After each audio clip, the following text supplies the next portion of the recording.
Selamat datang di channel video saya. Dalam salah satu ceramahnya, Ustadz Menachem Ali, dia menjelaskan bahwa orang Yahudi menolak kenabian Muhammad itu lantaran Muhammad itu tidak punya jalur garis keturunan dari Ishak.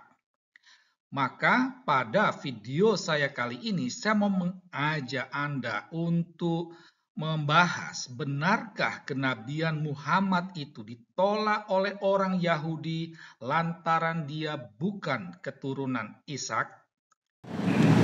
Sementara di kitabnya kaum Yahudi penyebutan itu sama tapi susunannya yang berbeda.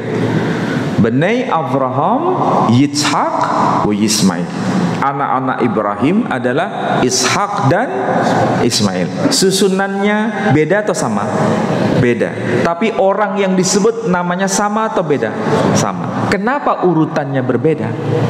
Karena di situ ada maksud bahwa berkat bangsa-bangsa khataman nabiyyin menurut mereka harus lahir dari Nabi Ishak. Itulah sebabnya kaum Yahudi itu sulit menerima Nabi Muhammad SAW karena bukan keturunan Ishak. Di sini yang dimaksud keturunan Ishak dari garis bapak.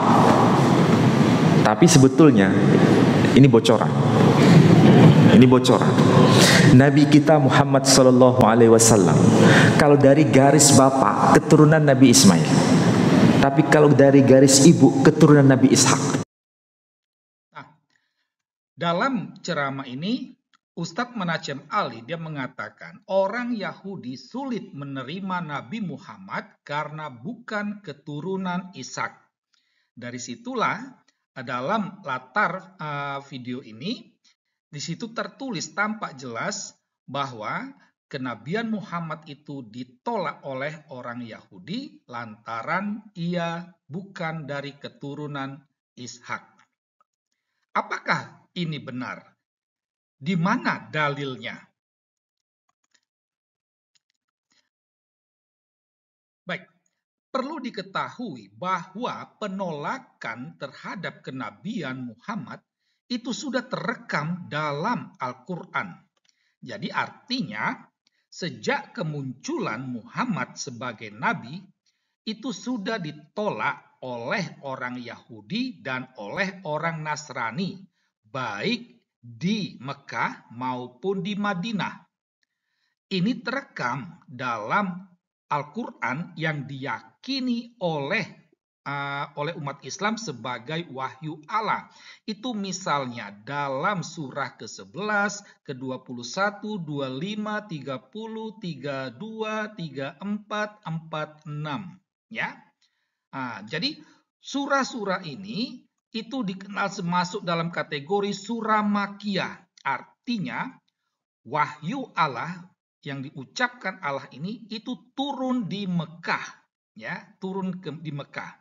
Nah, pada ayat-ayat ini di sana tampak jelas ya pernyataan-pernyataan orang Yahudi, orang Nasrani pada waktu itu ya bahwa Muhammad itu bohong ya, bahwa Al-Qur'an itu merupakan kebohongan Muhammad, merupakan rekayasa Muhammad, merupakan mimpi-mimpi kacau Muhammad, kepalsuan Muhammad, bahwa Muhammad telah mengada-ada.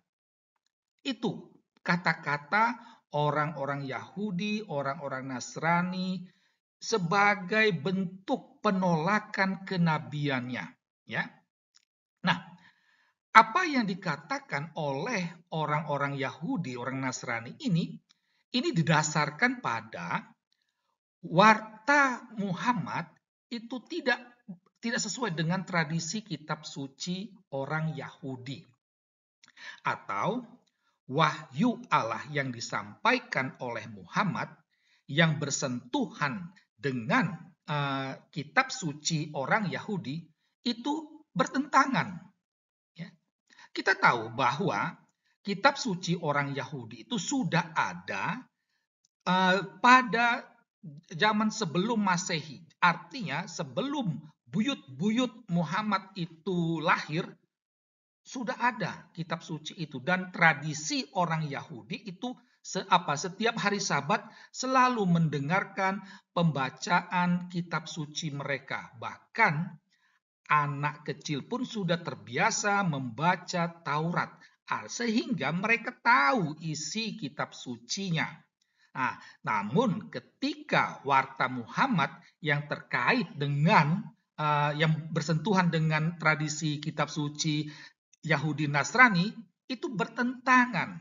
Saya ambil contoh saja, misalnya Adam dan Hawa dikatakan ada di surga.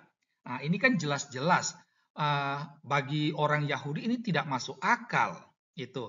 Atau iblis atau setan juga ada di surga. Ini kan mengusik nalar akal sehat orang Yahudi, sehingga mereka berani mengatakan, wah itu rekayasa Muhammad, mimpi-mimpi kacau Muhammad, kebohongan Muhammad, ya. Atau dikatakan bahwa ibu Yesus itu saudara Harun. Harun itu abangnya Musa. Nah, ini kan aneh sekali. Ada banyak contoh-contoh ya yang di mana warta tersebut bertentangan dengan tradisi orang Yahudi, ya. Nah, disinilah akhirnya mereka menolak ya bahwa Muhammad itu tak lebih daripada pembohong, ya. Itu. Selain itu, penolakan juga terekam dalam memori historis, ya. Nah, kita tahu orang Israel, orang Yahudi itu cerdas, orang daya ingatnya kuat. Jadi mereka sangat jadi mereka merekam jejak historis kehidupan Muhammad di Madinah, ya. Misalnya seperti menikahi gadis usia 6 tahun, ya. Belum ada nabi yang seperti itu, ya. Bahkan menyetubuhi gadis usia 9 tahun. Menyetubuhi pembantunya, hambanya itu. Padahal sudah ada beberapa istrinya, ya. Menikahi menantunya sendiri. Padahal istrinya sudah lebih dari 3 orang. Bersetubuh dengan, ini bocoran ya, ini bocoran, sekali lagi saya katakan ini bocoran, bahwa Muhammad pernah bersetubuh dengan 9 orang istrinya dalam satu malam. Nah, kita tidak tahu apakah itu dalam bentuk pesta orgi atau di tenda-tenda istrinya dia datang, dia bergilir. Nah, kita nggak tahu, yang penting ini bocoran ya, bocoran. Dia bersetubuh dengan 9 istrinya dalam satu malam. Itu.